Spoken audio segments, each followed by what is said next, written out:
especially for Indians in India, is that you have to understand that your career is your responsibility, not the company's responsibility. I get to a lot of people who come and tell me, "Oh, I have worked in the company for 10 years, 15 years. Company should do this for me. Company did that. What? A company should give me a career path. What is my career path?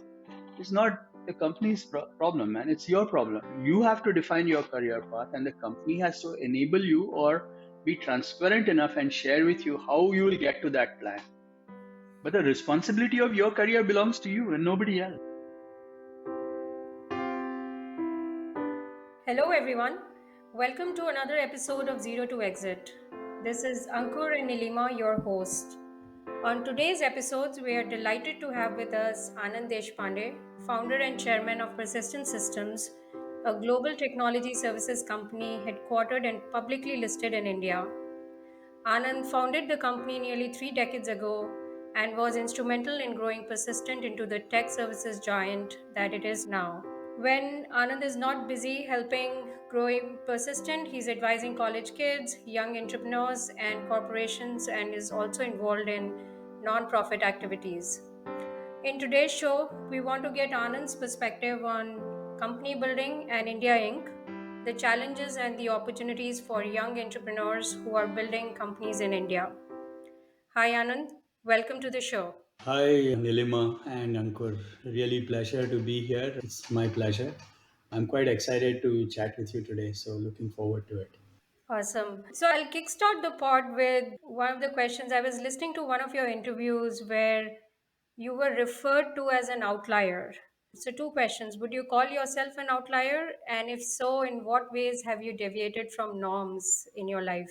See, I would say early on when I started the business in 1990, the fact that I came back to India while most of my other friends stayed back in the US, which was quite an outlier situation at that time. And of course, running a small business from India has been it's been tricky. It's not that many people who come into this. So, in some sense, one can call me an outlier. But really, I have not been crazy in terms of the strange things I've done. I've pretty much followed a path, and I hope we can share some of that with you today. Looking forward to it. Over the years, you've led the growth of Persistent through both good times and bad times.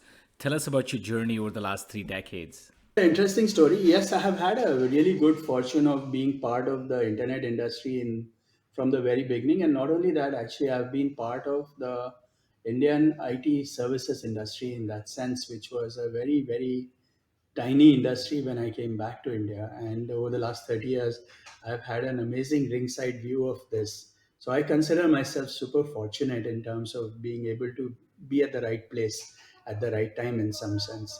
The trick, unfortunately, is that you don't know that when you are at that point. So this is something you realize later on rather than when I was there. So regarding my going back to India, so here's the story actually, what happened.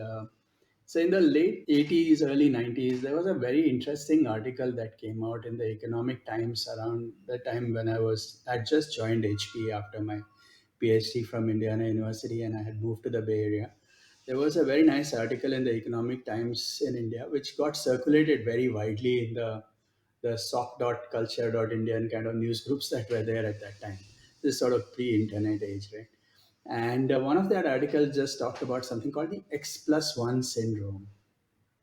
And the idea there was that Indians in the US end up saying that when I finish my PhD, I'll work for 1 year and then go back. Then you get married and say, oh, no, I'm going to get work for 1 year after I'm married and then go back. Then you have kids and plus one keeps going on. And that never ends for most Indians. They keep talking about going back even 10, 15 years into being in the US. And this was quite common actually. And I could see that happening in the Bay Area. I met so many people and it was there. So I had decided that I will not succumb to this particular X plus one syndrome. Either I'm going to make one decision and move back, or decide not to move back and basically buy a boat or something to say I'm anchored here, I'm not leaving. And so I just decided that I'd take a chance of going back, and somehow things worked out in a sort of an interesting way. I got a job at HP, and it was a good job. I was working in the HP labs out there and I never filed for my H1. So that kind of put a little bit of a finality in my 18 months of practical training visa. I just sort of completed that and move back. And while I was moving back, India was changing. I met one gentleman, Mr. N. Vittal, who was the Secretary of IT. And he had come to the Bay Area around where there used to be an association called STIPA, which was the Silicon Valley Indian Professionals Association. That is a precursor to the TIE in some sense. And he spoke about how he wanted Indians to come back. And he was setting up a software technology park in Pune. And that sort of was home for me by then. And I decided to take that opportunity and take a chance of coming back to India and doing something from here. And then you started Persistent.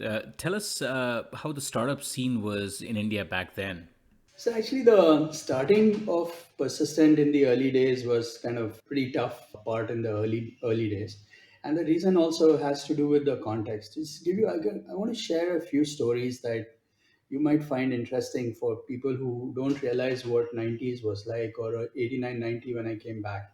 So it's a question for you guys, since you guys grew up in India and you were in India in the early 90s. Do you know who was the Prime Minister of India in October 1990? You want to take a guess, Nilima? Narsimha Rao. No, actually, neither of them were the the Prime Minister at that time. The Prime Minister of India at that time was Vishwanath Pratap Singh, Oh yeah, VP Singh. VP Singh. And he was best known for Mandal Commission. I came back to India in October 1990, mid October, and within a week after my coming back, and within 2 weeks after I came back, the government changed. Chandrasekhar became Prime Minister. The Indian economic situation was so bad that he had to actually move a whole bunch of gold from India to London in December of 1990 because we did not have money to borrow and we had to keep gold as collateral. And this is a true story because one of the guys who was on that plane eventually was on my board. So he corroborated with this fact that this actually happened. So it was a pretty tough time in India.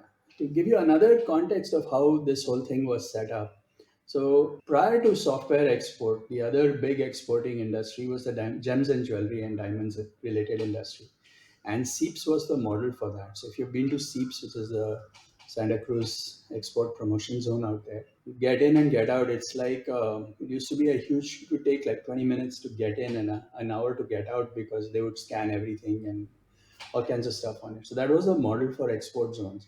So software, Envitel as Secretary DOE said that we want to set up STPs, which is software technology parks in India, and they were following kind of that kind of a model. You have to have a bonded warehouse, you have to come in one place. So they set up these preset parks where you would do this software export business. So they set up three of these. One was set up in Pune, Bangalore, and then they wanted to do one in Gandhinagar because he was a Gujarat cadre, but then it got moved to Bhubaneswar. The interesting thing was that the entire software technology park Pune, okay, which was the first one set up in India, was 8,000 square feet total. And they gave that space to 14 companies. Oh We my were not God. one of them. So they gave these spaces 300 square feet, 350 square feet, 200 square feet. These things. So this is for doing software export from India. Okay. So the total vision of what software export meant for India in 1990 was a very archaic concept, right? So they're giving you 350 square feet and saying you're doing software export from here. And I did not get that place in my first round because we had not registered a company, all kinds of stuff, different people got in. And when I came back to India in October, December, and November, starting off the business, I really did not have place in the software technology because somebody they had already given it to 14 other companies and there was only 8,000 square feet of total space and you could not do software export from anywhere else in the city.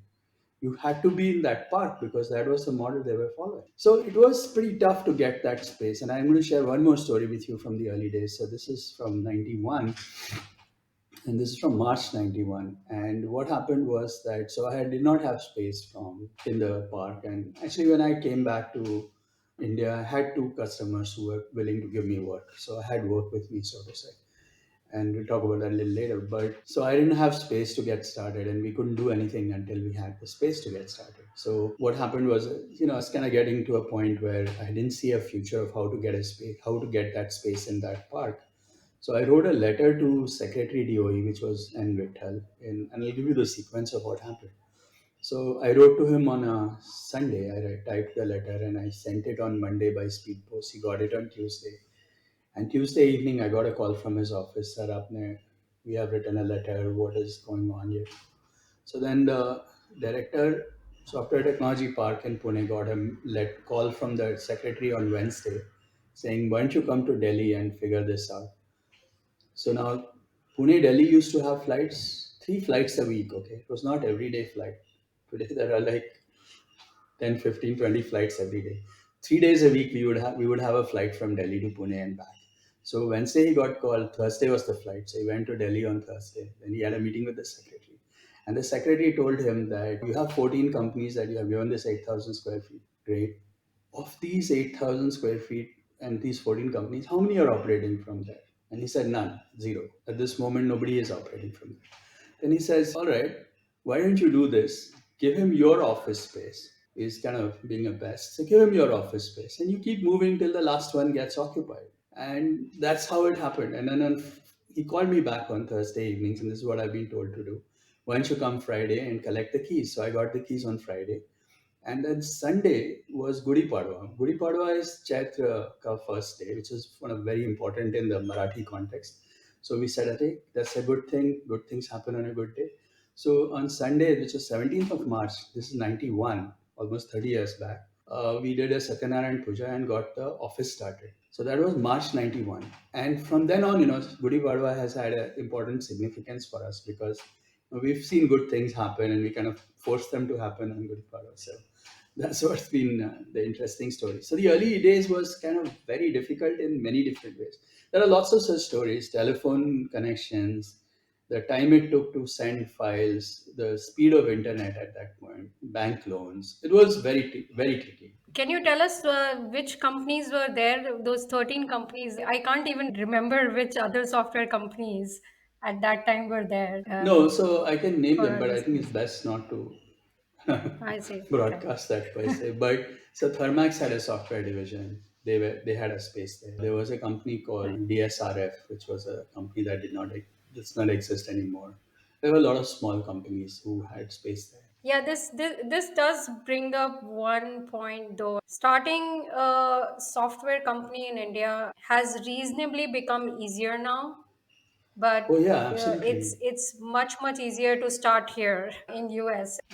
No, no, absolutely. We should talk about that. And life has become so much easier. There are lots of stories from those times because the industry at that time, the whole concept of what software is and how can you export software without sending anything and how can you do it over the internet was a very alien concept. For example, when we started out the business, right, I applied to Bank of India for a bank loan, and the loan that I had applied for was about 6 lakh rupees. And the branch manager told me that, oh, under normal conditions, I can always pass 6 lakh rupees and it's not a big amount per se.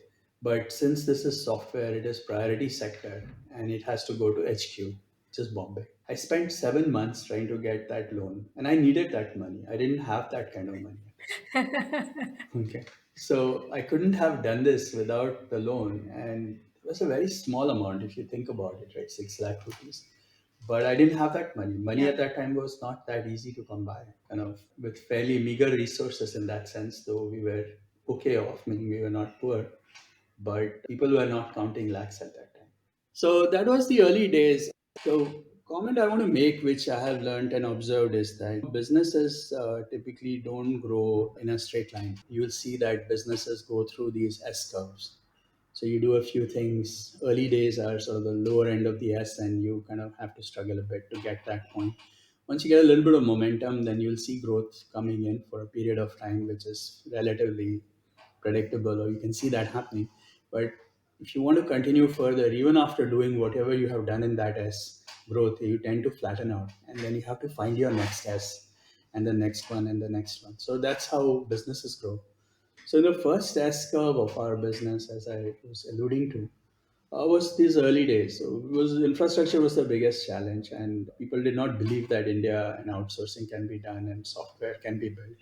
My background was mainly in the database query processing, query internals type stuff. That is where my PhD was, and I started to tap on to mainly my database friends and people who were in the database companies as CTOs. And there were lots of database companies at that time. This was mostly object databases were starting to happen, and that was the new stuff.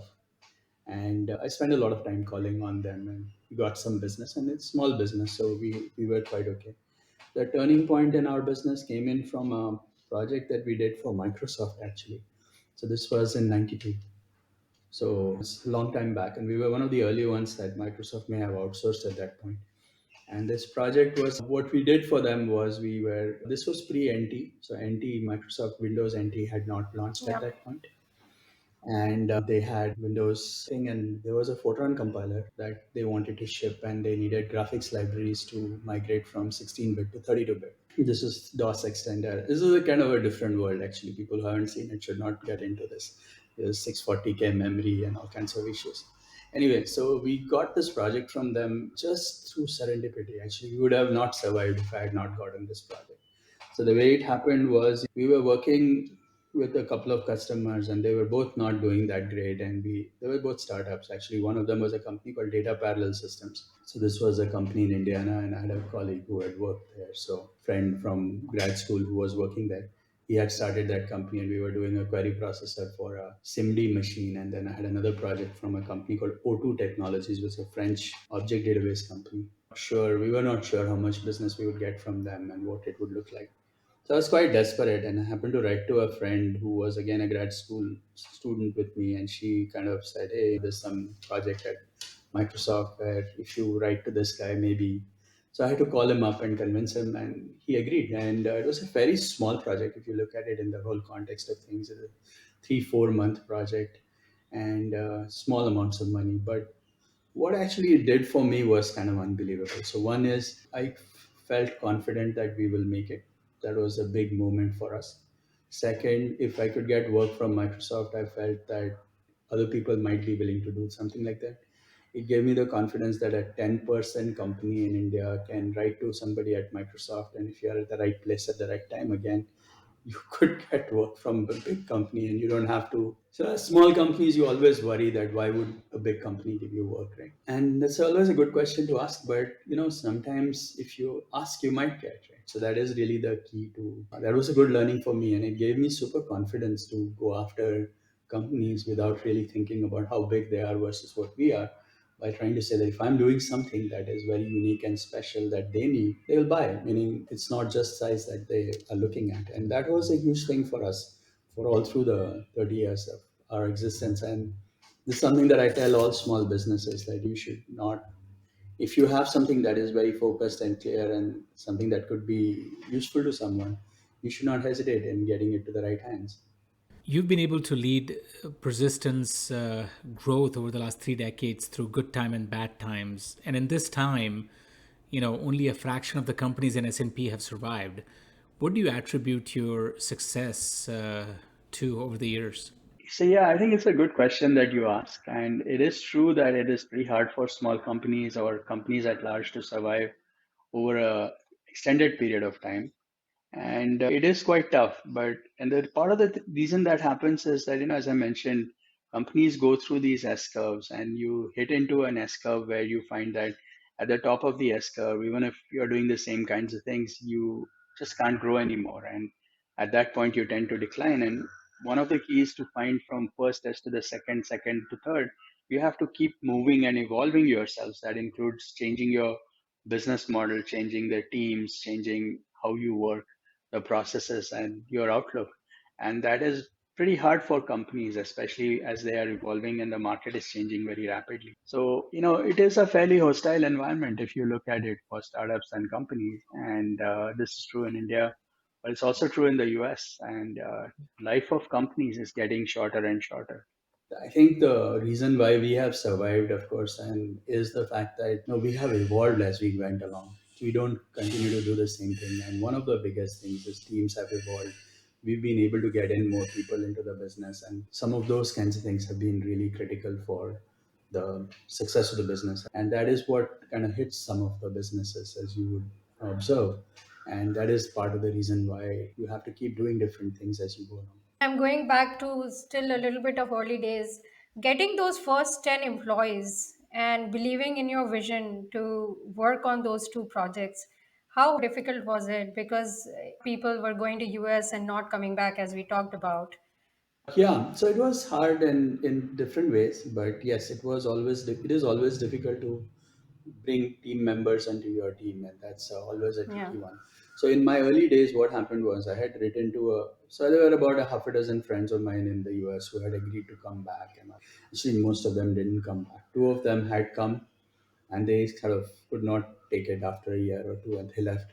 But the first two projects that I did have one of two of our guys who were with me from school and college and all that. They were there with me in the early for the first year, but they just couldn't see the future and they kind of moved on. Yeah, then we hired locally and we sort of hired a lot of fresh graduates at that point and then basically started working with them. Yeah. One of the questions I had was I have worked and built products from ground up, and there's about a 3 to 4 years of your own individual S curves that you hit, where you hit a plateau, where you have to find your mojo, the thing again to start innovating. How do you do it year over year over year? Is it a function of hiring young talent so that you can keep innovating, who are pushing you to then innovate? How do you not get bored of doing the same thing? See, thankfully for me, in my 30 years, I've always had something new to do, both in terms of the challenges that the environment has provided me or the market's changing. So that has kept me going personally in some sense. And also, everyone is a little different in their own style as well.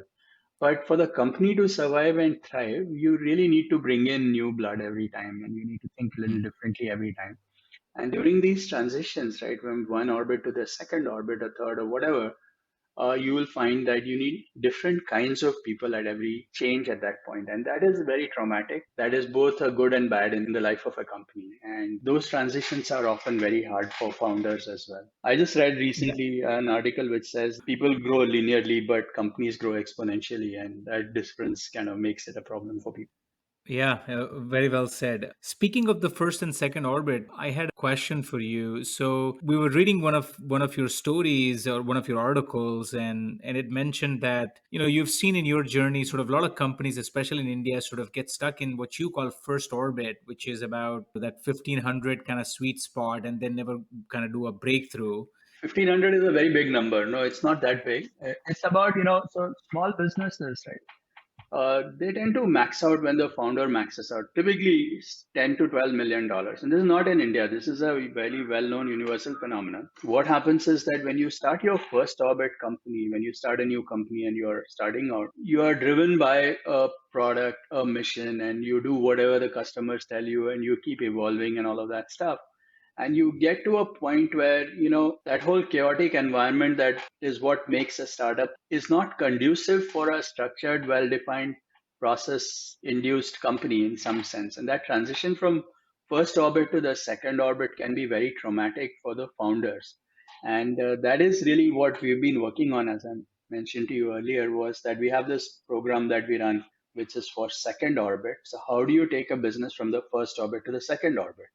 Now, this transition is important from the founder's point of view because the first orbit is pretty much founder driven companies. And then you get into a situation where you have to think about what does it mean to be our company and all of those kinds of things. And that's sort of that transition is not that easy for many founders. And many founders choose not to make that transition because they feel that, oh, the life in second orbit would not be the same. I personally prefer to be a first orbit company in some sense. You also had the same transition in Persistent, and you told us the story about, my company to our company. How aware does the founder need to be to understand that the transition needs to happen? And is this the place where mentors come in? Yeah, I mean it's true that most of the times people may not realize that this is happening to them, and they might find out that that transition is very hard. In my case, what happened was I still remember this would have been in the late mid, let's say 97, 96, 97 time frame. We were about 70 people company at that time, and we were doing very well actually. Each one of us was writing code, in which we were sort of bringing in a little bit of business each, and I was bringing business in, and I was writing code in the evenings, and pretty much all day we were all coders, and we loved the fact that everyone was busy doing things, and we were trying to plan the future, and sort of it came down to saying that if we do more of the same kind of work, it would be so much more work for us, we wouldn't be able to handle it. And one of the guys on the team said, "Hey, you're thinking for yourself, right? You're saying all of this stuff is a problem, growing the business is a problem for you, but what is it in it for me and for us here? So there's 70 of us. We want to do things as well. So why do you look at all? Why are you constraining the company because of your own personal constraints, right?" So that got me thinking very hard. I said, "Hey, that's correct. Who am I in the company to decide? Is it my company or is it our company?" And that transition took me almost a year to make personally. It was very hard for me to make that transition because what happened is when we started to look at this Persistent as our company, it was very clear that I should stop writing code and do mostly sales. And this was important for the following reason that, not that I was a very bad coder, but there were better, equally good coders available in the company, and there weren't that many sellers in the company.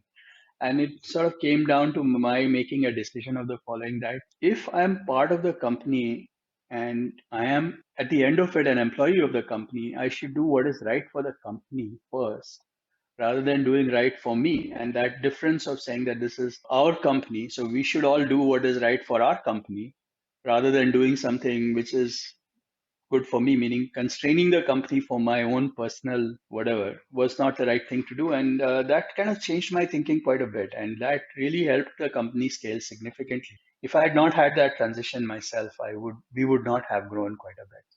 And that transition sort of got me to the next stage of my transition in the last 18 months as well, where I sort of got to this stage of saying that what do I want to do in the next 30 years of my I've done Persistent for 30 years. What's my next 30 years look like? And at that point, I realized that for me, being this for the company, it was not the best thing for me to remain CEO any longer. So those are all decisions where you want to decide for the company rather than for yourself. And once you decide that this is our company, the founders need to take a view that they have to do what is right for the company first rather than thinking about themselves first. And you have this very interesting theory about visualizing the final milestone and walking back and working on your constraints around that. Are there any one or two things that you can tell our audience to keep in mind when you're visualizing that end result, and how do you walk back to your current state?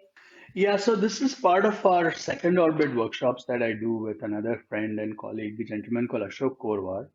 Ashok used to be a professor at IIM from 91 to 2001, and he has been working at Persistent as a coach and a business advisor for the last 10, 12 years.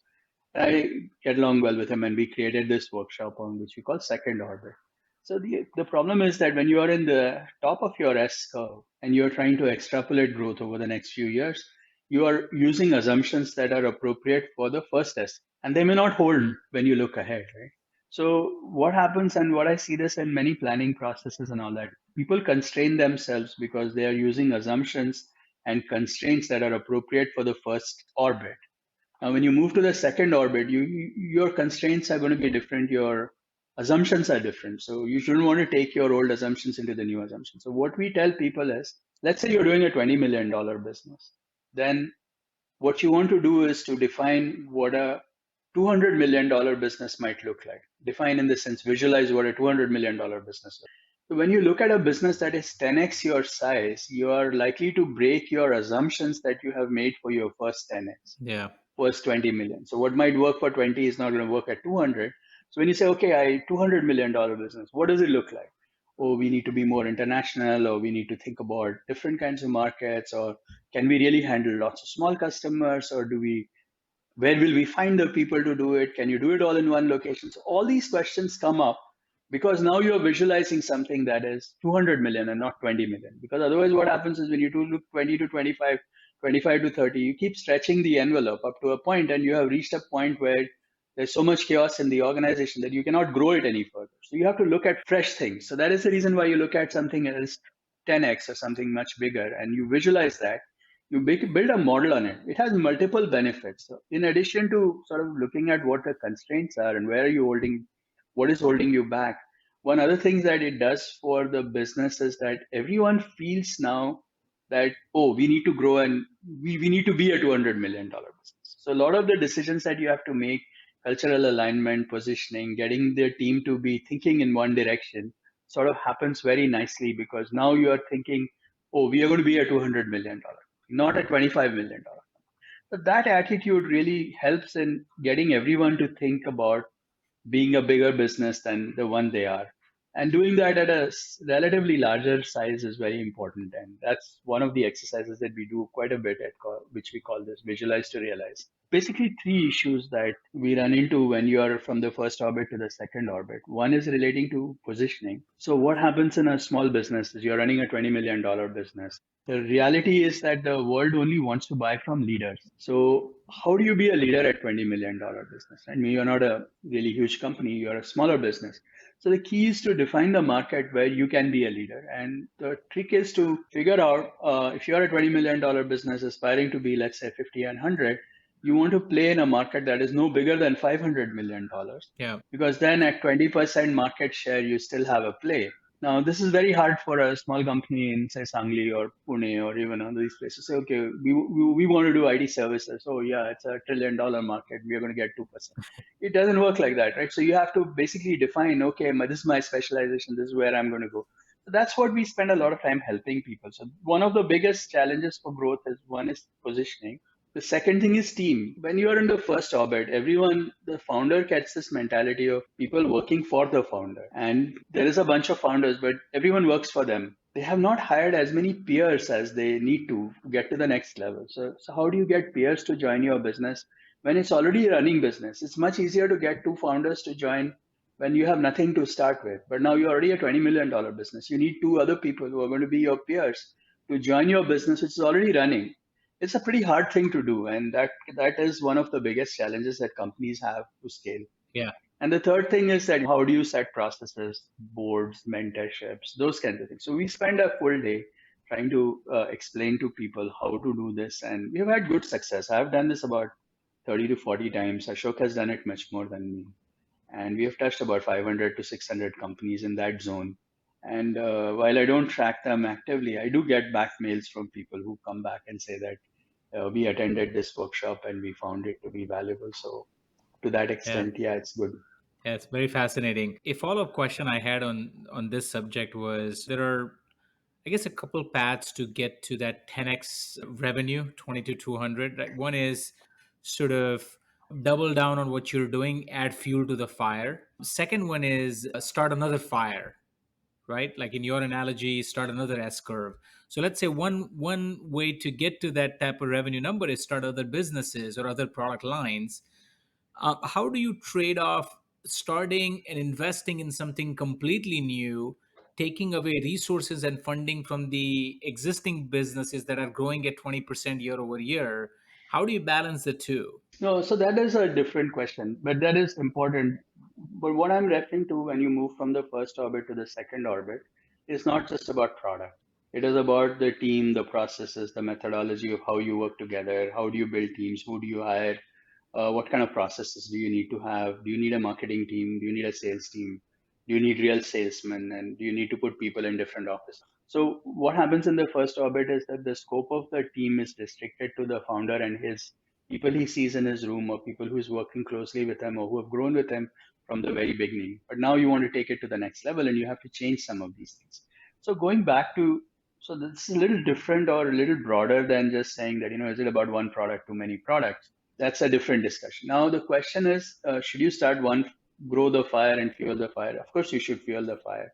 But to fuel that fire, you might need to make sure that while you're going to take a small fire and make it bigger, you better have the fire extinguishers and all of the other paraphernalia to ensure that if it goes out of control, you have a way to control it.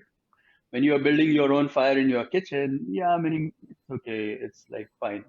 But now you're going to make a commercial one, you better have all the safety, the requirements that you need to have it. You need to have enough people to make sure that that fire has the fuel to keep burning. And so there's a lot of paraphernalia that is needed to keep that fire growing. And it can't be done by just saying, okay, I have been running this small fire. We have 5 people and this great fire. We are good for it. Now let's go make it a huge fire. So Yeah. you will burn yourself in that fire. So Yeah. so you have to plan your processes. You have to have the team. You have to have a clear understanding that even if you want the fire to be bigger, are you going to just grow this one? Are you going to create another one just a little bit away and then let the two merge, or however you might want to think about it? So the challenge that companies have is not about the methodology. It's about the founder's attitude to thinking, about, have I planned through this enough, and do I have the right people on my team who are willing to think like this? Otherwise, everyone will say, no, no, it's too big a fire, I'm running away. You are left with a huge fire, you don't know what to do with it, and that's what might kill you in the process. Right? So that is really what this is all about, is to sort of understand that when you have now reached a point where your current fire is burning fine, but it will not grow if you don't do something different. Does this theory also apply to managing careers? I know you're advising plenty of young and mid career professionals, and in our discussions, you had said 40s is the time when a lot of people plateau. What advice would you have for people who are just starting in their career or are in their mid to late stage careers and are aspiring for the top office? Yes, as I said, I've been now doing this 30 years. I get to meet a lot of people. And I see a lot of people mid-career, I find are dukkhi in that sense, right? So mid-40s is sort of in my opinion, the time when, till early in your career, individuals believe that I can do everything. I'm going to eventually be the CEO of the company. But, at the time, mid-career, they sort of realize that maybe that's not going to happen, right? And that can basically make people very frustrated and say, oh no, I have worked 25 years and I don't see a clarity. So that got me thinking really hard on saying that, what would it take for people to plan their career so that they know where they are and they can make a cool decision about where they need to go. And the other thing that I find is a lot of people come and say, oh, follow your passion. Yeah, it's okay for a 25-year-old to follow your passion, but if you're a 45-year-old and you have an aspiration to be a corner office and your passion is to play golf, that's not going to get you to your corner office, right? Meaning, so you have to be a little realistic about what this follow your passion business means, and it's become a fad. So, so here's my theory that I tell people in terms of how they should manage their career, and it's a plan that you have to put together and you have to review it every so often. So first 10 years, I tell people in their career. So let me sort of paraphrase this in the following way. Somebody who graduates from college typically is in the early 20s. They're going to work 40 years of paid career, and then they're going to work for beyond that doing other things, because typically organizations will not pay you beyond that. So that's the reality of how careers have to be managed. So first 10 years of your career, I recommend to people that they should focus on learning and networking. And the reason you want to do this in your first 10 years is because once you learn how to learn and you learn how to network, then your ability to do that the rest of your life is so much better. It's much harder to learn when you are in your mid 40s. If you haven't learned how to do networking in your first 10 years, you'll have it very difficult to start networking when you get older. Right? So you have to do some of these things early.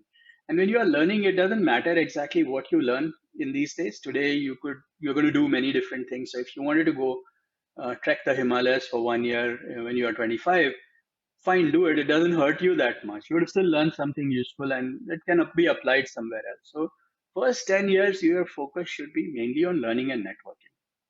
In your second 10 years now, I suggest to people is that, by the time you have completed 20 years of experience in a job, you should be able to say what you're good at.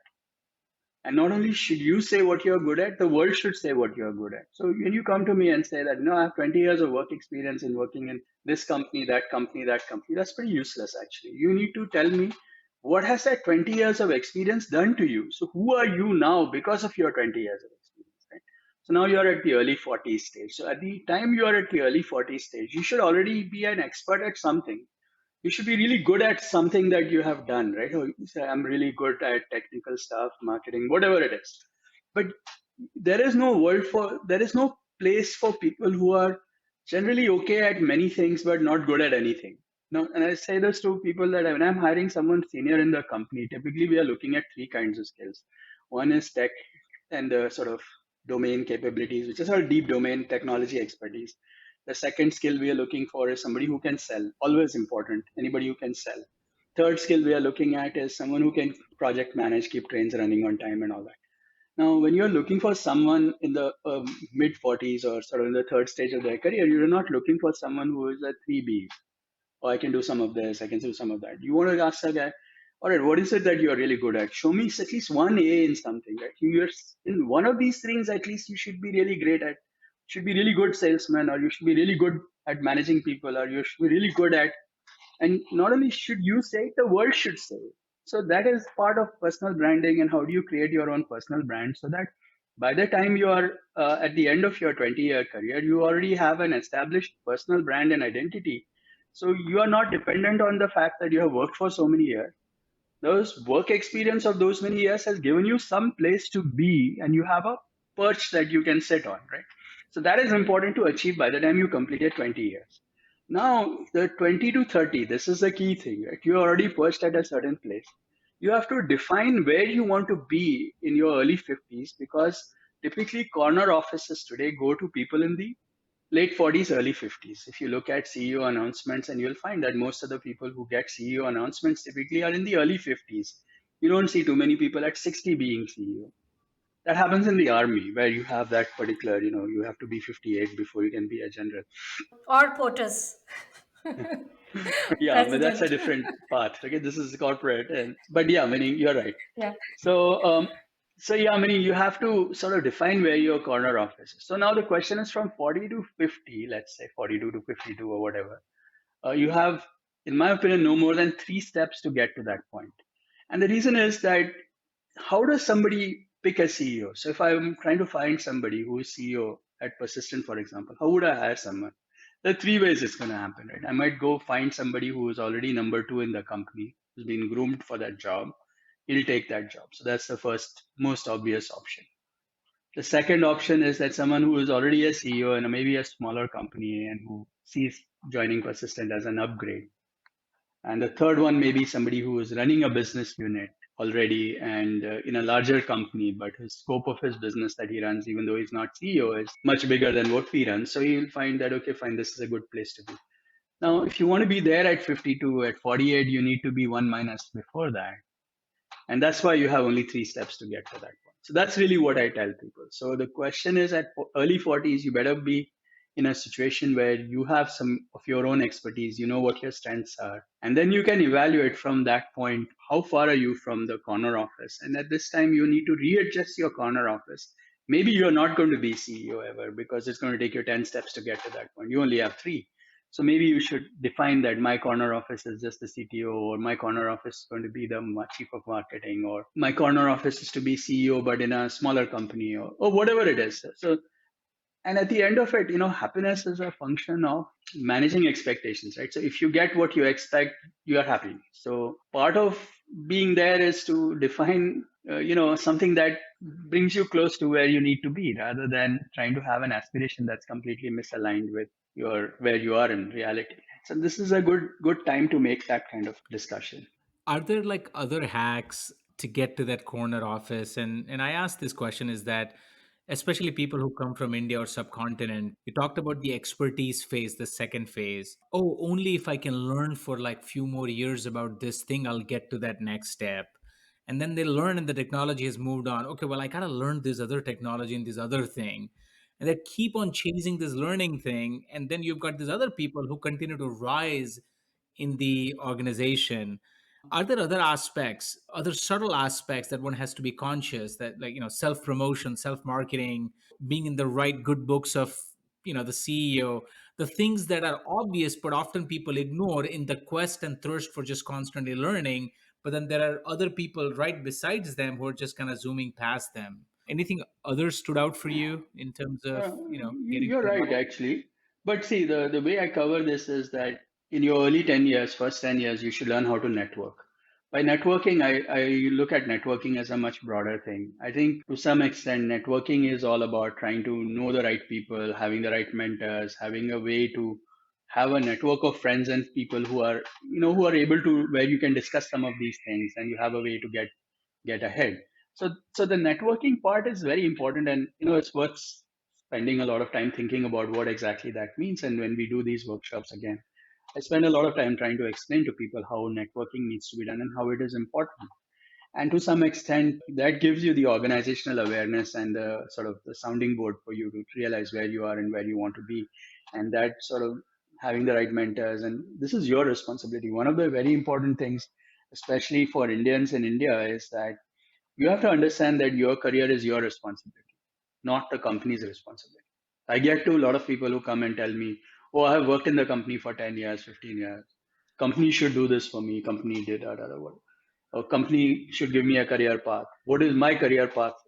It's not the company's problem, man. It's your problem. You have to define your career path, and the company has to enable you or be transparent enough and share with you how you will get to that plan. But the responsibility of your career belongs to you and nobody else. Great And point. that's something that people tend to miss out in India quite a bit, because we are used to follow the guy in front of you and just keep following him, right? So that's the idea.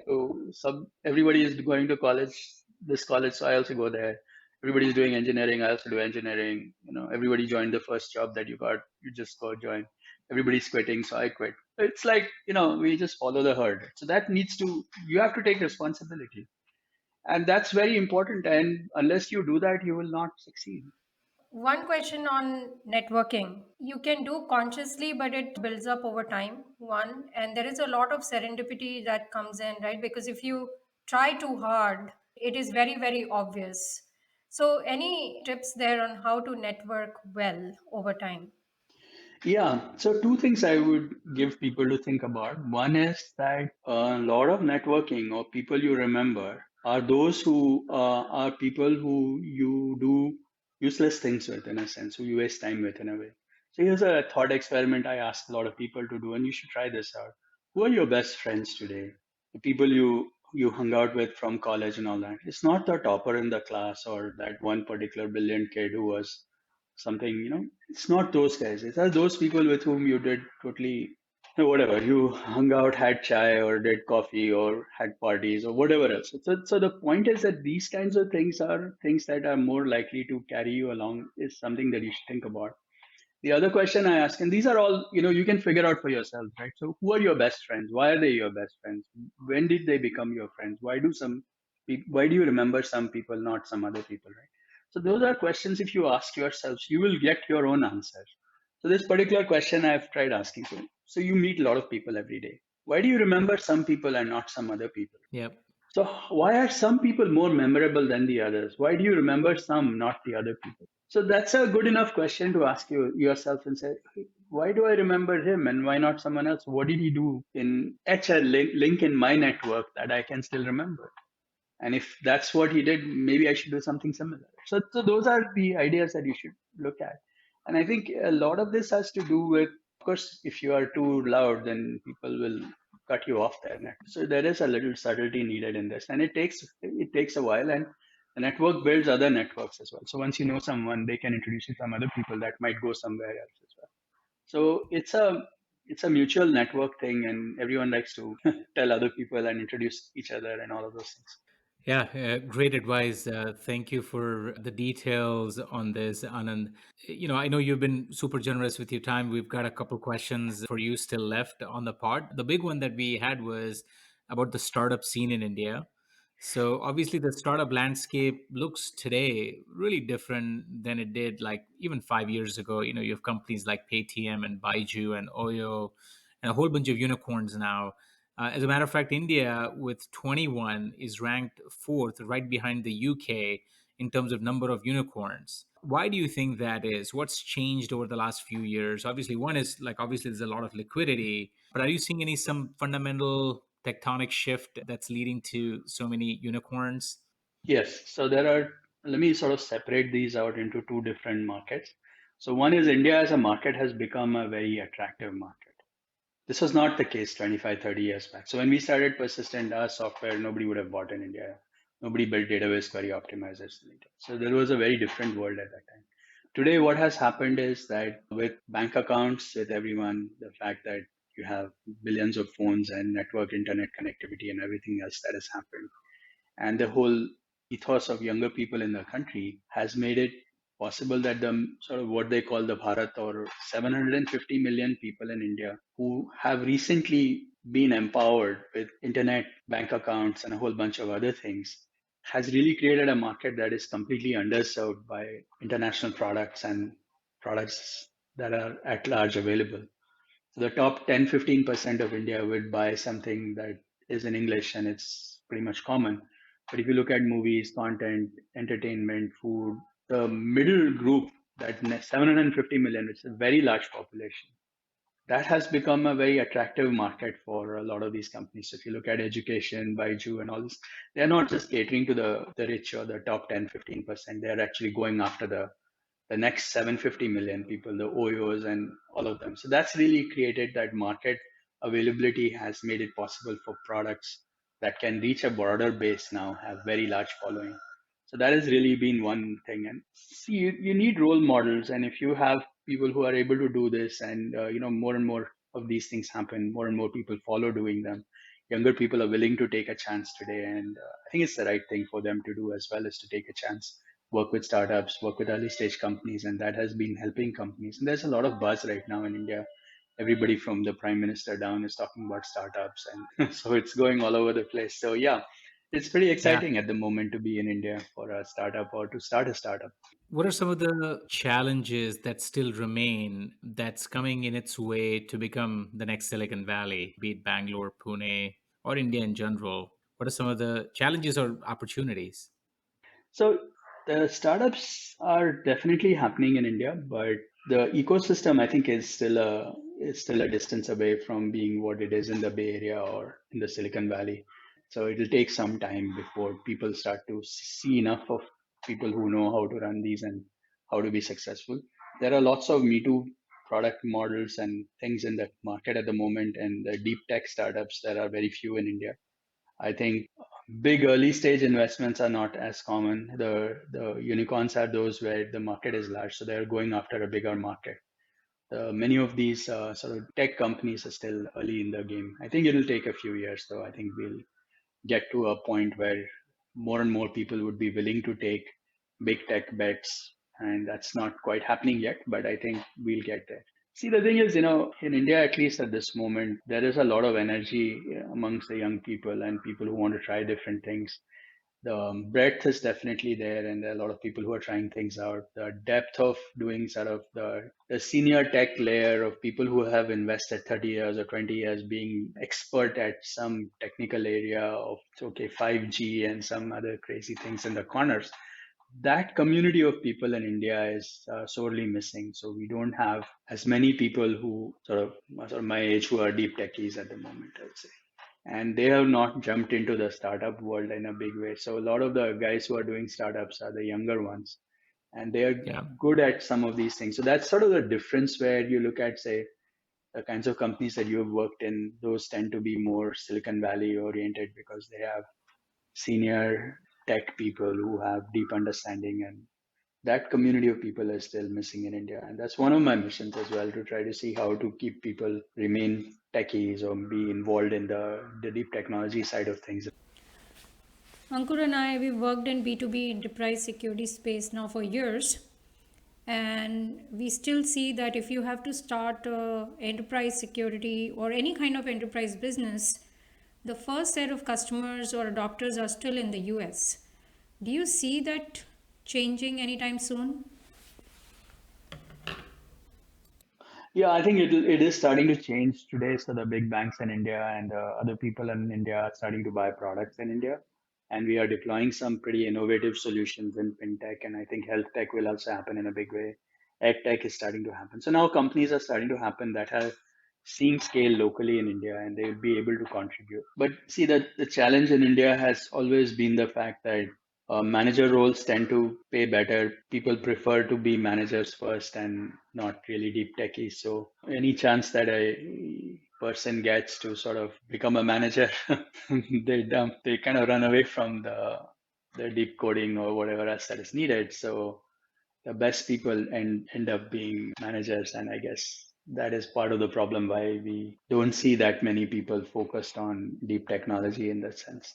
Last question of the pod, and we've learned so much. We know you're involved in a lot of foundations and nonprofit initiatives. There is especially one where you're helping small businesses. Can you talk a little bit about that and what was the thought process around giving back? Yeah, as everyone goes through this thing, and I reached my 50s, and I sort of figured that I should be thinking about what next, what do I do post retirement, and how do I start to contribute? And then I started looking at some of the kind of work that other people have done, such as Bill Gates or Michael Dell, and all these guys have their own foundation. So I set up my own foundation. It's called Deyasra Foundation. So D is for Deshpande, and ASRA are the initials of the family members. So it is deyasra.in for India. And the idea was that let's pick one problem that is big enough that will last several years, 10, 15, 20 years to work on. So being where I am, I think jobs is a big issue in India. We have 25 million people at every age in India. We need to create 15 to 18 million jobs every year. And these jobs are not going to happen through large companies and governments. Most of these jobs in India are going to come from very small businesses, those who employ between 2 and 10 people, 2 and 20 people. And the corner food counters and beauty salons and the services in urban segment, that's the biggest, fastest job growing industry, or that's where jobs are happening. And we sort of came to the conclusion that if we want to do something meaningful, we need to make sure that the sort of job creators happen at scale rather than just job seekers. So how do we create job creators of this kind? And then when we studied the business models of very small sort of tailors and everything, why should every tailor have to figure out how to run their business? They're all very similar. So can we template these out? Can we create ways for every small sort of business to not have to figure out everything from scratch, but use what is already there? So we set up a bunch of things to make that happen. And that's been our focus. So our focus is to work on the really small 2 to 10 employee type businesses, those that make between say 5 lakhs and say 1 crore in terms of revenues. And these are the food counters, the beauty salons, the dance classes, and anybody who wants to start a business. So we have everything that a small business needs end to end, preset and predefined. We help them get bank loans. How do you get your marketing set up? How do you hire people? How do you go online? So all of those things, we have made that happen. Been doing this for about 6 years now, and we have crossed 110,000 to 120,000 businesses that have benefited or have come to our platform or picked things here and there. And we're growing quite well now, and we're starting to we are doing a new focus on women entrepreneurship right now in partnership with a bunch of people. So that's the next big thing that I'm working on this. For our listeners' benefit, if they want to reach out, is there a website? Yeah, so there is a website. It's called deasra.in. So www.deasra.in. And they should be able to find information about what we are trying to do and how we want to go about it. So this is one problem I'm really passionate about, in the sense that we need people in India. The startup stuff is all very sexy. It talks nice about the 1 crore, 5 crores, 1 million, 10 million, all those kinds of things. Point is, everyone can be self-employed, and that's sort of where we are headed. Gig economy is going to happen and all of those kinds of things. So it's, I think, important that every small person who wants to run a photography thing or anything of that kind, they should not be struggling to do that. We need to encourage and help them to be successful. And it's a few things that they do right, they'll be doing quite well for themselves. There's enough in India happening that people at that stage can make decent amount of money from these kinds of businesses. It's just that we want to make sure that they don't fail. And that's what we have been working on. And I'm quite open to suggestions, ideas. We have about a 40 people team working full time on this. And the sky's the limit. There is no shortage of things to do in this Absolutely. market. Absolutely. For the workshops that you mentioned, if there are people who want to reach out, what is the best way to get there? Well, just write to me. I do these sort of, I don't have a very structured platform to do any of these things. I kind of usually Saturdays are what I do for these kinds of things, but happy to help whoever, however it happens. Awesome. Awesome. Yeah, that just about wraps up this episode of Zero to Exit. Anand, it's been a pleasure to have you on the pod. We learned a lot in this process, and I'm sure our listeners are going to learn a lot about the startup scene, growing careers, how to live a fulfilling life. So it's been super informative. You've been super generous with your time. We appreciate that, and hope to have you soon on the podcast. Hey, thanks a lot, Ankur and Nilima. It's been a pleasure chatting with you. And thanks for inviting me. I really look forward to chatting with you more in the future. Thank you. Awesome.